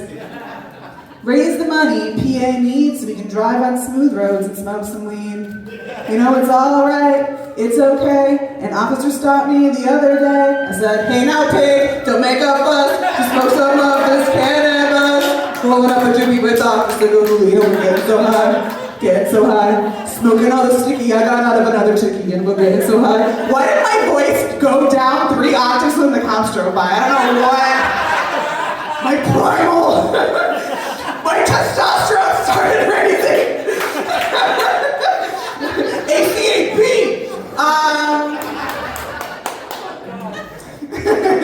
Yeah, so no marijuana. And what else? Let's see. Oh God, I hate that I'm doing this. I did write some jokes down. There's a child in the audience, so I'm really trying. Oh, I'm depressed. Anyone else depressed? Let's give it up for depression. Oh, hell yeah. Nothing is good anymore. My dog just died, which is horrible. Oh my God, I know. Boo for him dying? Yeah. Okay. Just wanted to check. Yeah, it was horrible. He got sick really suddenly. And at first when he got sick, it was really crazy because I couldn't find anyone to help me figure out what was wrong with him, right? I'm taking him to like holistic vets and fucking specialized vets, and I'm like, damn, I wish there was just like a vet out there that just cared about weird anomalies, like weird injuries that happen to dogs and just dedicate themselves. Like Dr. House, you know? Like Dr. House, but for dogs. I feel like maybe he would be called like Dr. Doghouse. And he too would have an opioid addiction. Right, he would just like walk in the room and he would just like crunching on the Percocet, but it would just like all falling out of his mouth like when dogs eat bones. He'd make like loud, just like weird quotes, like you can tell a lot about people by their paws. The crumbs of the opioids will over the floor, and all the nurse doctors will come and just like eat them up real quick. When my dog was first sick, I was like, man, am I making up? Am I exaggerating? Right? Like maybe I'm exaggerating what's wrong with him. And I was worried for a little bit that I would become a little bit like Judy Blanchard. I'm familiar with Little Gypsy Rose. I was worried I might have Munchausen's by puppy. It's Munchausen's. I just want to let you guys know that it was Britain. Yeah, He did, like I said, he died, it was horrible. I got him cremated. He died in my arms, I took him, I got him cremated. And I went to go pick them up. They gave me like a branded bag and a branded marker. It was honestly sick as fuck. Who did I give the marker to? I don't know. I gave someone that marker. Anyway, after I picked them up, I had to run some errands. I went to Garrity's. I had to pick up something for dinner. And before I left, I was like, wait a second, I can't. And then I was like, I could leave my dog in the hot car. Just this once. It's okay. It's okay. I've replaced him with a dog that looks just like him. It was a good thing at first, and now I'm not too sure. My doctors gave me Prozac. Anyone else on an SSRI? Yeah, hell yeah, thanks. Don't be ashamed, right? I wasn't sure if it was working at first, but then the way I realized is I used to, every time I would go get a manicure and I would pick out a color, I would be like, what color would I want if I was to be laying dead in my coffin right now? Right? Like, what color would make sense? It always like a dark red or whatever. I'm gonna tell you what, I started taking Prozac. I got purple fucking clouds on my nails, bitch! With sparkles! I said, hell yeah! I still hate everything! So what drugs do I need to take? Oh God, I'm single. Just horrible. I feel like I'm more like a double.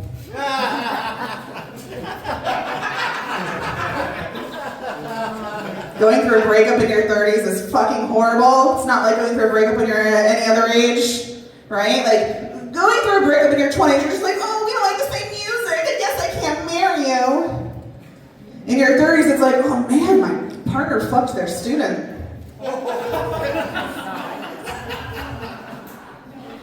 Breaking up in your 30s, it's not a breakup, it's a breakdown, right? It's a break. I am breaking down. It's been bad, guys. Like, break up, you're like going to the gym, you're losing weight. Break down, you're just like walking to the bottom of your steps to like meet your DoorDash driver. Break up, you're like, I don't know, like going out for like cute dinners with your friends, venting, putting on makeup. Break down, you're just spending $14.75 on a milkshake from Ginny Joe's because you wanted it delivered to your house and it's not even a large. Break up. I don't even know what I said, but maybe learn a new language. Right, learn a new language. Learn some new skills. Break down. You break it to your ex's house to get your cat back. Why? Let's say it together. Because they can't take care of a pussy!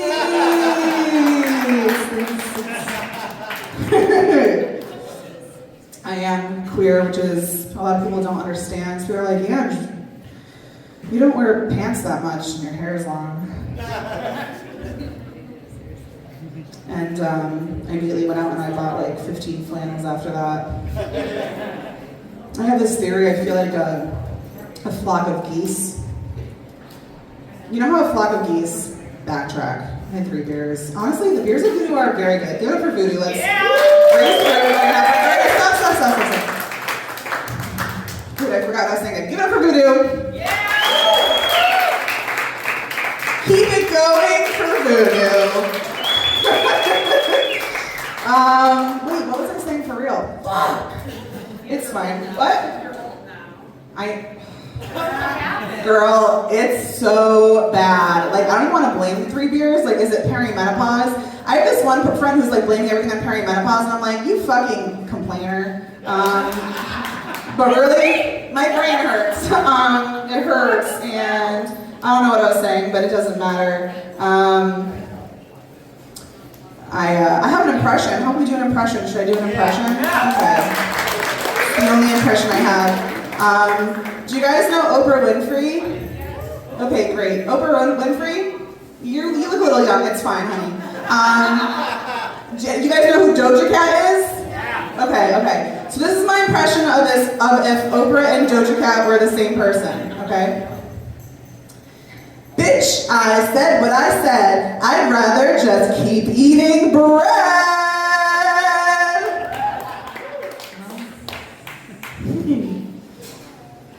I've been trying to get back into losing weight recently. Sans GLP-1, give it up for me for moving my body and eating a vegetable. Great, thank you. I don't care about what I look like. I just really care about what I feel like. But I also would like to give people more than just a personality boner, so that'd be nice. And I know, you know what's up, because I can count the number of times I've gotten catcalled on my hands, which is one. It's just a thumb. It was a thumbs down, actually. 'Cause I'll tell you what happened. I was driving along Mulberry Street, past the Goodfellas. You guys know what I'm talking about? And as I was driving past, I may or may not have been hanging my left titty outside the window. And as I drove past that Goodfellas, an elderly man sitting on a camping chair yelled, "Hey, come back here with that titty!" And I was like, ooh. I will come back there. I'll do anything for $20. I decided to try to start doing a little bit of yoga. Anyone like yoga in here? Yeah, I love yoga. I really like the pants. I like to pull them up real high, suck everything in. Plus, I like my lips like separate, but equal at the same time. My yoga teacher was like, "And your body's like a universe." I said, "Why?" "Because it's always expanding. Because there are like multiple black coal holes that will crush you immediately upon entrance. Because it's filled with gas." I think it's a little bit rude. I remember what I was saying. Let's bring it back. Tomorrow's Pride Month. Do you guys care about that? Do you care about equality? Tomorrow starts Pride Month. So I was gonna say, you guys know how, I was saying how I bought a bunch of flannel shirts, right? Do you guys know, have you heard that a flock of geese is called a gaggle? Have you heard that? Do you know that? If you don't know, I'm telling you now. I'm telling you now that when there's more than one geese in a group, like in Fly Away Home, it's called a gaggle. And fuck you for your heart not breaking when I mentioned Fly Away Home. So my theory is that I feel like whenever you have a group of lesbians together, that they should be called a flannel. Thank you, that was hard to come out. Like use in a sentence like, "Hey, I just saw a flannel of lesbians pull up in a Subaru." Blasting Annie DeFranco. I have a joke that I'm not a real lesbian because I know U-Haul. It took me 3 years to move in with my last partner, so I'm more of like a U-Crawl lesbian. Just slowly inching my way to commitment. I never got there, if you're wondering. They slept with their student. I know, and at first I was just like, I don't know, like, doesn't this girl see all the red flags, But she probably just thought they were the school colors, so I don't know maybe this. Oh, why are you saying that? Because I'm a her! Anyone go on vacation yet? Not yet? Anyone been on vacation? Does anyone like going to the beach? Yeah, my sister went to the beach today. I was pissed. She didn't invite me. Not like I was free anyway, but I just like to be included, FOMO. Fear of moving octopus. So yeah, the beach is fine. I like it because it's a quick trip. I love going to Asbury Park. I love poaching the music outside of the Stone Pony by just listening to it in the grass across the street. It's amazing. Tip, don't steal it from me though, please. There's only, the patch of grass is only so big, you know what I'm saying? So like, coordinate with me. They're like, we're not driving 3 hours in a patch of grass, you psychopath. We have the $32 for the tickets. Well, I don't. So, I love the beach. The beach is great. It's really good for my anxiety. I like listening to the waves, right? I like reading by the beach. There's one thing I really hate about the beach though, and it's the sand. I feel like that's pretty common. Does anyone like the sand at the beach? No, it's fucking horrible. It's like fucking herpes, you know what I'm saying? Like, once you step foot in that sand, that's it, all summer long. It's in your hair, it's in your car, it's in your shoes, you're done. you know? And like ladies, we have crevices. And that's a real problem. And I take precaution. I've learned, right? I'm a good student. I go to the beach, I have my bathing suit on, I have shorts over my bathing suit. Before I lay down my towel, I lay down a sheet on top of my towel. I sit very carefully. I am sitting, I don't even open up the book. I don't even know what fucking book I grabbed off my fucking shelf. And before you know it, I'm adjusting myself and I just feel like a crunch. Like working its way up. Yeah, you know what I'm talking about. I'm like, what the, like, do bathing suits come built with just like sand sewn in the crotch of the fucking panties? Like, what is that? I don't understand. And like, I feel like is my vagina just like that vacuum from Teletubbies? You know what I'm saying? We're just like, chubby custard. It's like sucking up all the sand. Like when I go to the beach, I feel like there's like so much sand left over inside of me that if there were like 1,000 Jews inside my pussy, there'd be like pyramids built. You know, someone would be down there, they'd be like, Ange, is that the Sphinx? Why do we have the Sphinx, right? Until the Red Sea came once a month and just washed it all away. Bible references. So much sand in my... I've already said it twice, so I'm not going to say it again because there's a child here, but you know, so much sand. What's my word in it? My boo-boo? Is that what people call it? My Peugeot? I tell you what, my parents used to call it a Peugeot when I was younger, and they said it was like a slang Italian word, and to this day, I don't know anyone in my fucking life that's ever heard of the word Peugeot. I Googled it, I asked Siri, no one knows what the fucking Peugeot is. I don't know where it came from. Does anyone ever hear that fucking word before? Who said yes? No one. Who has a Peugeot? I know, oh God, I'm a mandated reporter and I feel dirty now. I've been thinking a lot about what I want to happen to me when I die. No? We're not going to face our mortality here. I've decided that I want to be cremated. I want to be cremated, but when I'm cremated, instead of my family like turning my ashes into a stone or spreading them all over somewhere, I want to be packed up into bath bombs and distributed to all my family members. How cool, right? I feel like, and like I would package it up real cool. I'd have like a little label on it with like all the ingredients, and it would be like lavender oil and coconut oil and Angelina. And then on the other side, I'd have like a sweet little note like, dust to dust, ashes to ashes. Now all of my remains are in your asses. I just feel like it would give me great pleasure to know that all of my last bits were fizzling up into my loved ones' bits. That's about as PG as I can keep it, guys. My name is Angelina Petrillo. You can follow me. I'm around town. Yo, thank you so much. Get up for Rich, get up for Dan, get up for John.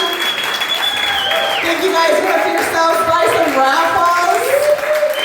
What is up, guys and gals and non-binary pals? How is everybody doing? It's going to be possibly a little different because I want to say thank you for everything, and if I could just be self-indulgent for a second, I have not held a mic on a stage and told jokes since 2021, and I have missed the fuck out of it. Yeah. But as I'm sure you guys know, I'm kind of dealing with something serious, and I'd like to think I've grown in that time. There's a lot of comics here who used to watch me, and they know I used to tell a lot of crude jokes and be kind of dirty, a lot of sex jokes, and I'd like to think I grew up. I'd like to think I matured a little bit, just constantly facing this horrible thing. So I do have a couple jokes. They're not my normal style, but I hope you guys are okay with it. I can't jizz anymore.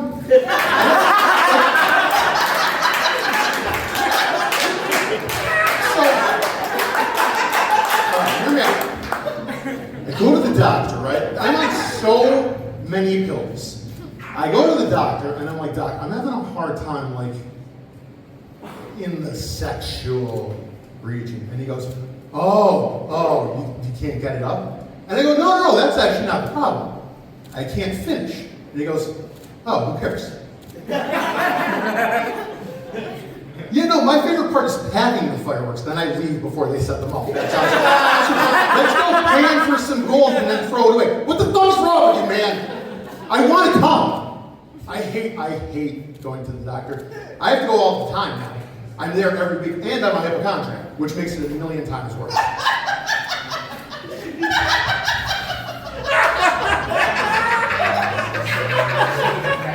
So here you go. I had to go to the doctor recently. I was like, Doc, I know the kidneys are already dying. I think I might have cancer. I was like, why? I said, I had this lump in my shoulder. So he started pressing around on it. He's like, is this it right here? And I go, yeah. And he goes, yeah, it's your fucking shoulder bone, man. I lost a lot of weight in the last couple of years. Kind of makes it hard to tell what's going on in some places. I have a new relationship with my dick. That's been fun. Fortunately, nobody else has a relationship with it. Yo, please give it up for Russell Austin. Russell, I miss you so much, man. Guys, Russell is an amazing comic and musician. On top of all that, if you can't tell, he's going to be starring in as Doc Dark Brown in the remake of Back to the Future.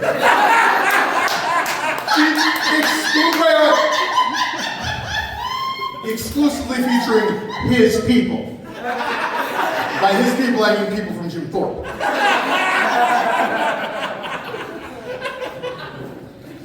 Oh my God. Elliott was talking about, what was it, the Fall Fest, right? Yeah.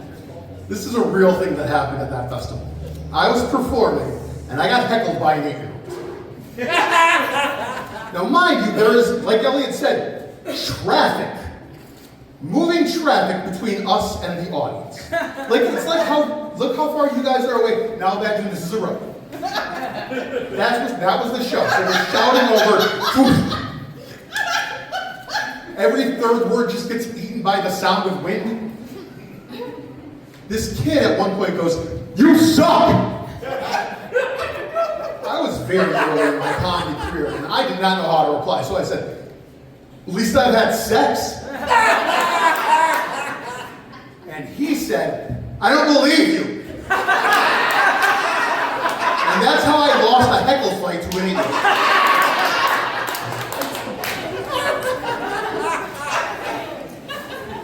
This isn't even a joke. This is just a true story that happened today, last night. So I've been staying in a hotel for a couple days. And the person who owns the hotel knocked on the door and said, "Hey, are you smoking in there?" I said, "No, why? I don't smoke." And she said, "Well, it smells like smoke. I can smell the smoke." And I'm like, "I'm not smoking. I vape, but do you smell like a coffee flavor or coconut? Because that's what I'm vaping." And she goes, "No, this smells like smoke." And I said, "No, I don't know what you're talking about." She's like, "Are you sure? Because I think you're smoking marijuana there." So then I go, "Man, I'm dying of kidney failure. You can't smoke weed." And I was really freaking out. I didn't know what to do. And as I was looking around the room, I saw something that I had. See, I'm staying in a hotel, and I'm going to kind of treat myself while I'm staying there. So I bought a bag of Dr. Teal's Epsom salt. You guys know what that is? It's basically a bubble bath. So I grabbed it, and I said, "Is this it?" And she opened the bag and stuck her nose in, and she goes, "Oh my God, I am so sorry." And I said, "Listen, I won't use it if it's bothering people in the hotel." And she goes, "No, if it helps you, that's fine." And I said, "Okay, well seriously, if it bothers people, let me know." She said, "Okay." I said, "Thank you." She left, and then I went back to my bed and smoked weed. So that's how I took the roadway in. Oh my God, what to talk about? Dated a squirter? Nah. Pity vagina? Nah. So I'm in dialysis now. And anybody ever go to dialysis, see a dialysis clinic or anything? There's only one thing you need to know about dialysis, and this is the most important thing. The nurses are so fucking hot. Guys, I don't know what to do. I haven't had a boner in like 6 years. Now all of a sudden it's like, every time they stick a needle in me, I'm like, and then you're sitting there like, I mean, maybe if they notice, they'll help. That's not gonna happen. That's not gonna happen. There's no world in which that's gonna happen. But I do love going to dialysis. I have a lot of really awesome nurses, and one of them is actually here tonight, Nicole. Please give it up for Nicole. So many people in this room have helped me over the years, and when I say you've helped keep me alive, I mean that. People have helped me when I didn't have food, when I didn't have shelter. That literally is keeping me alive. But that bitch right there, straight up keeps me alive.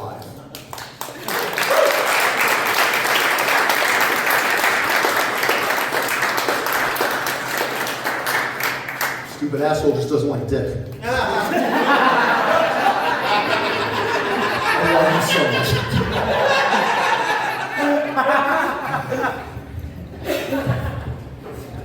I am single. I wasn't always single, obviously. I used to have a girlfriend. She broke up with me. I don't think it was my fault. You guys tell me, okay? So, I had this girlfriend, and she had 2 kids. She really wanted me to meet the kids. The problem is, the first time I met the kids, her entire family was there. Like, there were aunts and uncles just all around, and everybody was focused on me. Like, what's he gonna do? How's he gonna interact with the kids? At one point, they handed me the 2-year-old. So I'm like holding this baby. I don't know how to hold a baby, guys. So I'm like,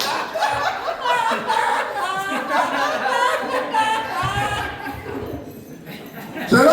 I don't know what I mean. But I'm holding this baby, and she's 2 years old. She starts talking. They're trying to get her to say my name. So they're like, say Danny, say Danny. And I can see her little brain working.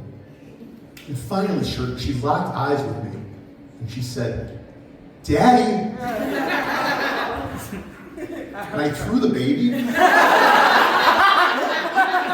Like I shot putting the baby. Yeah. And you want to know what happened after that? That bitch flew. Like, I'm not saying I deserve a medal, but somebody could have at least ran out and marked the spot with a sandbag or something. It was awful. She was wearing this Tinkerbell nightgown kind of thing. When she hit that far wall, it looked like somebody said they didn't believe in fairies anymore. It was not a good night. Guys, seriously, I didn't really have much prepared. I just wanted to say to everybody who came out tonight, thank you so much for supporting this. To Rich and Tanya, Nicole, everybody at the Voodoo, you guys. I genuinely don't feel like I deserve any of this, and it's very overwhelming.